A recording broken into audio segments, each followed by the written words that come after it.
오늘은 부활절입니다. 예수님이 부활하셨습니다. 이 얼마나 감격스럽고 기쁜 일인지 모릅니다. 만일 부활이 없었다면 어떻게 됐을까라는 생각을 해봅니다. 만약 그랬다면 예수님은 거짓말쟁이가 되셨을 겁니다. 예수님의 제자들도 예수님이 잡혀가시니까 다 도망갔습니다. 예전의 일들도 다 포기하고 예전에 자기가 했던 생업을 쫓아 자기의 고향으로 돌아갔습니다. 만약에 부활이 없었다면 그들은 그냥 업으로 세리로 그냥 그렇게 살아갔을 것입니다. 우리가 알고 있는 더 이상의 사도는 존재하지 않았을 것입니다. 그런데 예수님께서 부활하셨습니다. 말씀대로 3일 만에 부활하셨습니다. 그 예수님의 부활로 인해서 예수님의 말씀은 힘을 얻게 되었고 더 생명력이 강건해졌으며 사도들이 사도 될 수 있게끔 다시금 강건하게 세워질 수 있는 기회를 얻게 되었습니다. 부활은 참 기쁜 사건이고 참 은혜로운 일입니다. 그런데 우리는 때로 부활보다 성탄을 더 중시할 때가 있습니다.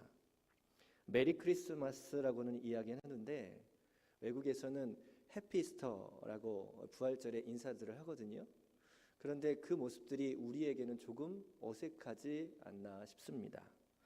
물론 절기의 경중을 따지는 것이 우매한 일일지 모르나 그럼에도 불구하고 부활은 성탄만큼이나 귀하고 기쁘고 즐거운 사건이기 때문에 더 기쁨을 나누어야 될 일이라고 생각합니다.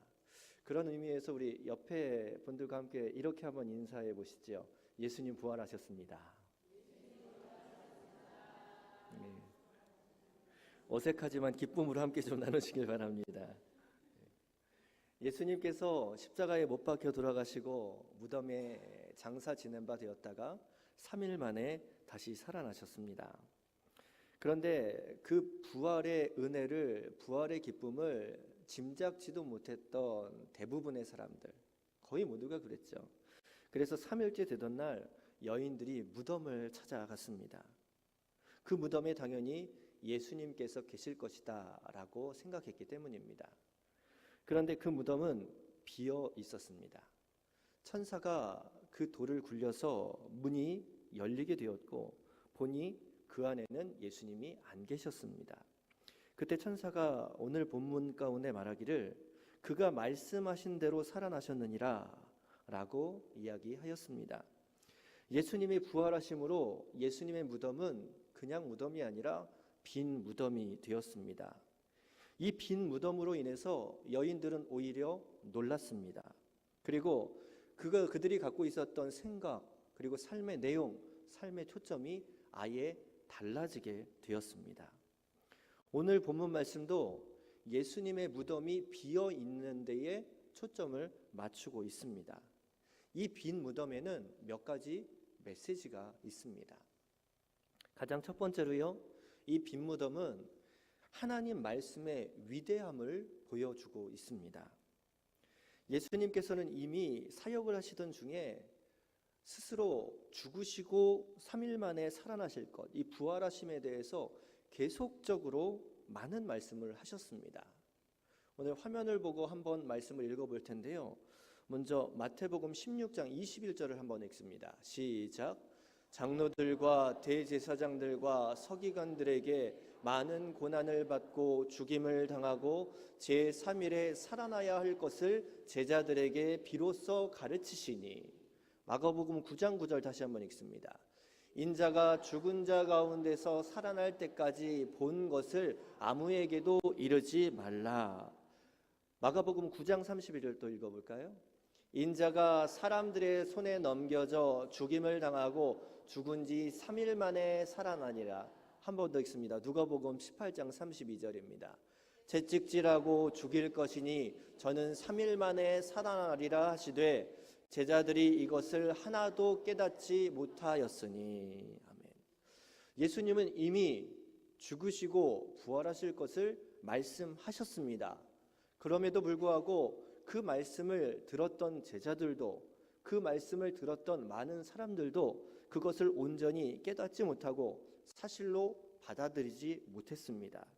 그랬기 때문에 제자들은 십자가의 죽음이 끝이다라고 생각하여서 도망갔고, 그리고 무덤에 지금 찾아온 여인들도 예수님이 죽으셨기 때문에 그 죽어있는 시신에 향유를 바르기 위해서 지금 무덤을 찾아왔던 것입니다.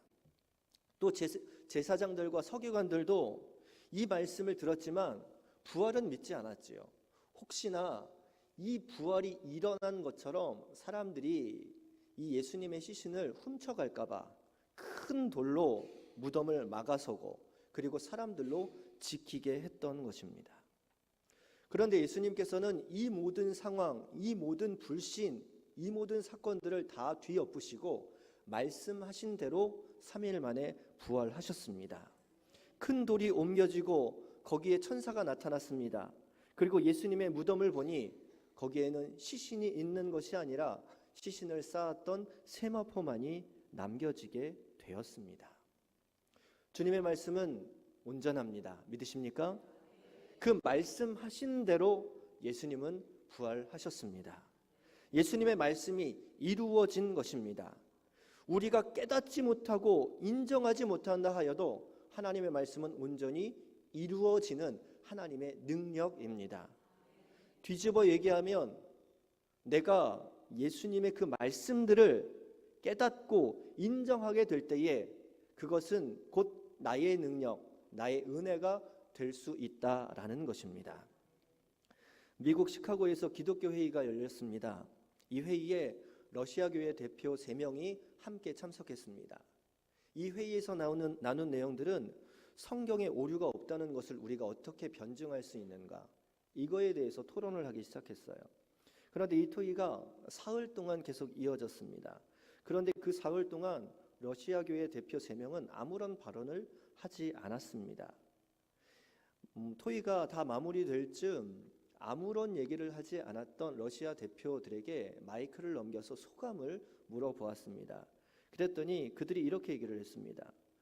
나는 여러분들이 사흘 동안이나 이러한 주제를 갖고 토의를 한다는 것을 도무지 이해할 수 없습니다. 말씀대로 살다 보면 그 말씀이 오류가 없다는 것을 알게 될 텐데 그런 것을 가지고 왜 회의를 합니까?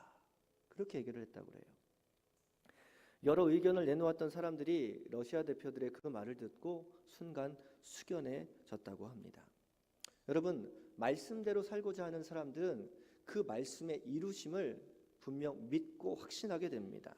말씀의 권위와 영광과 능력을 경험할 수 있다라는 것입니다. 미국 무디 성경학교 교장을 역임한 루벤 토레이라는 목사님은 이렇게 말을 했습니다. 성경에 많은 번역이 있는데 이 세상에서 가장 위대한 성경의 번역은 바로 내 삶으로 성경을 번역하는 것이다. 여러분, 예수님께서는 말씀대로 부활하셨습니다. 말씀을 온전히 이루셨습니다. 그래서 그 말씀의 능력을 보여주셨고, 그러므로 말미암아 예수님의 무덤은 빈 무덤이 되었습니다. 우리는 그 빈 무덤을 보며 예수님, 그 하나님의 말씀의 위대함을 느낄 수 있어야 합니다. 그 말씀의 온전함을 느낄 수 있다면 그것은 우리에게 큰 은혜가 된다라는 것입니다. 그 빈 무덤, 그것을 통하여 보여주시는 그 말씀의 위대함을 우리가 신뢰할 수 있다면 우리의 삶은 분명히 달라질 수 있습니다. 그것이 빈 무덤이 주는 첫 번째 메시지, 첫 번째 은혜입니다. 두 번째로 얻을 수 있는 메시지는 빈 무덤은 우리에게 위로와 소망이 된다라는 것입니다. 예수님의 죽으심은 당시에 예수님을 따르는 사람들에게는 커다란 충격이었습니다.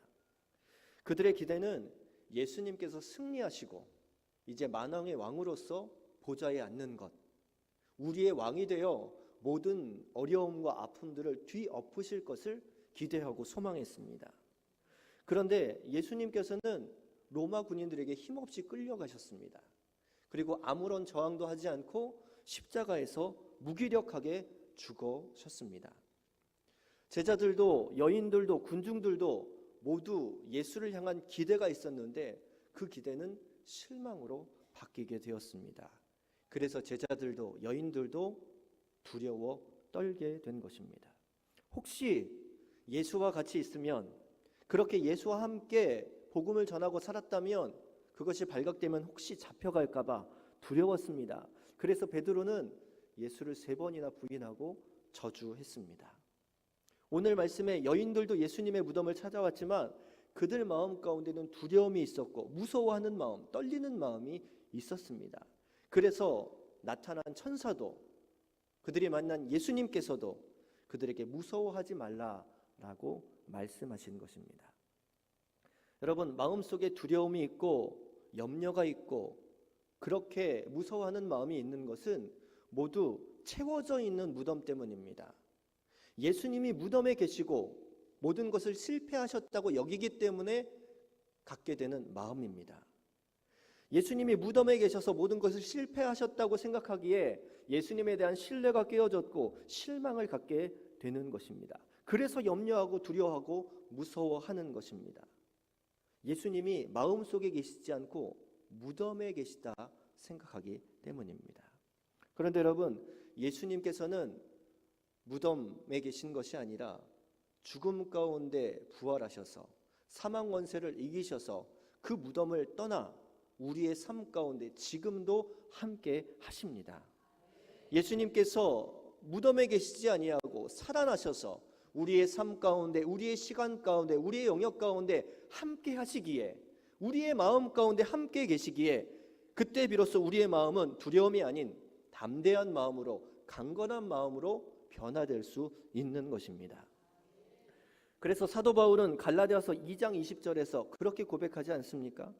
그런즉 이제는 내 안에 오직 그리스도께서 사신 것이라. 베드로는 사도행전 3장 6절에서 이렇게 고백합니다. 은과 금은 내게 없거니와 내게 있는 것으로 내게 주노니 곧 나사렛 예수 그리스도의 이름으로 일어나 걸어라. 이전에 사도 바울은 예수를 핍박하고 부인하고 예수 믿는 사람들을 죽이는 사람이었습니다. 베드로는 예수님을 부인하고 저주하고 도망갔던 사람들입니다. 그런데 그 모습이 어디로 갔습니까? 왜 그들이 바뀔 수 있었습니까? 이제 예수님은 무덤에 계신 것이 아니라 그들의 삶 가운데 함께 하시고 그들의 마음 가운데 함께 하시고 그들에게 힘 주시는 분으로 그들과 동행하시기 때문입니다. 그렇기 때문에 무덤에 계신 분이 아니라 빈 무덤의 은혜, 지금도 함께 하시는 하나님의 능력으로 말미암아 그들이 두려워하지 않고 무서워하지 않고 담대하게 살아갈 수 있었던 것입니다. 빈 무덤을 보고 맨 처음 여인들이 두려워했습니다. 그러나 그 두려움은 8절에 보니까 기쁨으로 바뀌고 있습니다. 이제 예수님이 무덤 속에 계신 것이 아니라 그들 중심으로, 그들의 마음 가운데로 예수님의 위치가, 예수님의 은혜가 그들 가운데 주어졌기, 채워졌기 때문입니다. 그래서 두려움은 위로와 소망으로 바뀐 것입니다. 여러분, 예수님은 부활하셨습니다. 이제는 무덤에 계신 것이 아니라 내 마음에 함께 계십니다. 살아계셔서 나를 지키시고 나를 보호하시고 나와 함께 하시는 살아계신 하나님으로 우리의 삶 가운데 편재하십니다. 이제 우리들 마음에 근심과 걱정이 아니라 예수로 채워질 수 있는 은혜가 있기를 원합니다. 그래서 살아가면서 걱정하고 두려워하고 무서워하는 것이 아니라 주님께서 주시는 위로와 소망으로 채워질 수 있는 축복이 여러분들 가운데 있게 되기를 소망합니다. 이것이 빈 무덤을 통한 두 번째 메시지요, 두 번째 은혜입니다.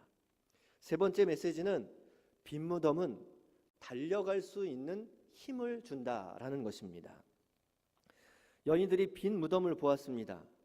그때 천사가 나타나 말씀하기를 그가 여기 계시지 않고 그가 말씀하신 대로 살아나셨다. 이제 빨리 가서 제자들에게 예수가 살아나셨고 갈릴리로 가실 테니 거기서 너희가 뵐 것이다. 그렇게 말씀합니다.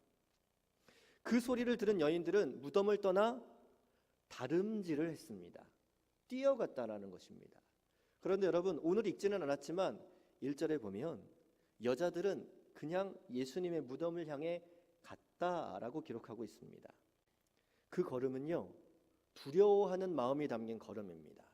그러니까 힘이 없는 걸음이요, 한없는 아쉬움과 슬픔이 담긴 걸음이었다라는 것입니다. 조심스럽게 옮긴 걸음이었다라는 것입니다. 그런데 그들이 빈 무덤을 보았습니다. 주님의 살아계심을 듣게 되었습니다. 그러고 나니까 그들의 걸음이 바뀌었습니다. 걸음에 힘이 생겼고 속도가 붙었고 피곤함이 없게 되었습니다. 망설임이 없게 되었습니다. 그래서 그냥 걷던 걸음이 다름질하는 걸음이 되었고 빠른 걸음으로 바뀌게 되었습니다. 그래서 그들은 예수의 제자들과 다른 모든 이들에게 이 사실을 알리게 되었습니다. 여러분, 이 모습이 그려지십니까? 얼마나 기쁘고 얼마나 감격에 쌓이고 얼마나 흥분해서 달려가며 복음을 전했겠습니까? 예수님이 부활하셨습니다. 다시 살아나셨습니다. 그들은 기뻐하며 그것을 외쳤을 것입니다. 담대하게 달려갔을 거라는 말입니다.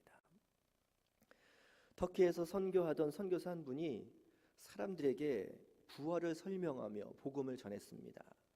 그가 선교하며 이렇게 터키 사람들에게 물어봤습니다. 내가 여행을 하고 있는데 두 갈래 길을 만났습니다. 이 어느 길이 내가 원하는 목적지로 가는 길인지 알 수 없었습니다. 그래서 내가 사람을 찾아보았는데 두 사람을 만났습니다. 한 사람은 살아있는 사람이요, 한 사람은 죽어있는 사람입니다. 내가 누구에게 길을 물어야 하겠습니까? 그렇게 물어보았더니 터키 사람 중에 한 분이 그야 당연히 물론 산 사람에게 물어야 하지 않습니까? 라고 대답을 했어요. 그랬더니 이 분이 대답하기를, 선교사님이 대답하기를, 그렇다면 어찌 다시 살아나신 부활하신 예수님을 찾아가지 않고 죽어버린 마호메트를 찾아가고 있습니까? 예수님은 부활하셨고 지금도 살아 계십니다. 이 선교사님은 그것을 전하신 것이죠. 그런데 사실 터키에서 복음을 전하는 것 쉽지 않습니다. 어려운 일입니다. 왜냐하면 거기는 이슬람권이기 때문입니다. 이슬람은 극단적인 무장 세력들이 자주 출몰하는, 그래서 예수를 믿고 예수의 복음을 전하는 자들을 무자비하게 때로는 무력을 써서 그들을 제압하는 일들을 벌이곤 합니다. 그러한 상황 가운데서도 어떻게 내 나라를 떠나서 복음을 전하고 부활을 증거할 수 있습니까? 그 선교사님 안에 부활의 기쁨이 그 안에 있기에 그 걸음이 담대해지고 그 걸음에 속도가 붙고 그 걸음이 힘이 있게 되었던 것입니다. 내 안에 부활하신 그리스도를 체험한다면, 빈 무덤의 은혜가 내 안에 있다면 그 걸음은 속도가 붙고 힘이 생기고 담대할 수 있게 되는 것입니다. 몇 년 전 케냐의 한 대학교 기숙사에 무장 괴한들이 침입했습니다. 그들은 이슬람 극단주의 알샤바브라는 단체였다고 합니다. 실제 있었던 일이에요. 그들은 총뿌리를 이렇게 대고 학생들에게 종교를 물은 뒤에 기독교라고 하면 바로 방아쇠를 당겼다고 합니다. 그래서 수많은 학생들이 기독교라고 대답함과 즉시 목숨을 잃었다고 해요. 이것을 본 목격자들이 증언한 내용이 신문지상에 나온 것을 본 적이 있습니다. 여러분, 과연 우리들이 그 자리에 있었다면 나는 기독교인입니다, 나는 그리스도인입니다 라고 대답할 수 있었을까요? 내 옆에서 그리스도인이라고 대답하는 그 한마디로 나의 목숨이 사라지는, 친구의 목숨이 사라지는 모습을 보고 나는 그리스도인이라고 대답할 수 있었을까요? 두려운 마음이 있지 않았을까요? 여인들은 두려운 마음을 갖고 있었습니다. 그래서 사람이 없는 새벽녘에 몰래 움직여서 무덤을 찾아갔습니다. 그들의 걸음은 머뭇거렸고 힘이 없었고 슬픈 걸음이었습니다. 그런데 그들은 빈 무덤을 보게 되었고 부활하신 주님을 직접 체험하게 되었습니다. 그리고 났더니 그들의 걸음이 바뀌었습니다. 기쁨이 되었고 힘이 생겼고 담대함이 생겼습니다. 그래서 뛰어가서 부활의 소식을 전했습니다. 빈 무덤을 바라보며 예수를 바라보며 여인들은 부활의 능력을 소유하게 되었고 그 은혜로 그들의 삶을 살아가게 되었습니다. 사랑하는 성도 여러분, 부활하신 그 주님이 여러분들 삶 가운데 지금도 함께하고 계심을 인정하고 소유할 수 있는 여러분들이 되시기를 원합니다. 빈 무덤을 통한 그 부활의 능력이 여러분들의 삶 가운데 힘을 주시는 하나님의 능력이 되기를 소망합니다. 그래서 세상을 향하여 나아가는 여러분들 가운데 다름질할 수 있는 걸음, 여러분들의 모습을 통하여 부활의 기쁨이 전해지고 부활의 생명이 나누어질 수 있는 그런 축복이 있기를 소망합니다. 그것이 빈 무덤을 통한 세 번째 은혜다라는 것입니다. 여러분, 부활은요, 큰 돌로 막는다 하여 밤새 지킨다 하여 막을 수 있는 것이 아닙니다. 우리에게 주님은 그 모든 것들을 극복하시고 말씀하신 대로 살아나셔서 우리 가운데 부활의 은혜로 함께 하십니다. 부활의 능력을 부어주셨습니다. 그 생명으로 우리를 다스리시고 오늘도 살아계 있어서 나와 함께 하시며 역사하십니다. 오늘도 그 부활의 은혜가, 빈 무덤의 은혜가 여러분들 삶에 넘치시는 축복이 있기를 주님의 이름으로 간절히 축원합니다. 우리 함께 한 목소리로 기도하며 나아가겠습니다.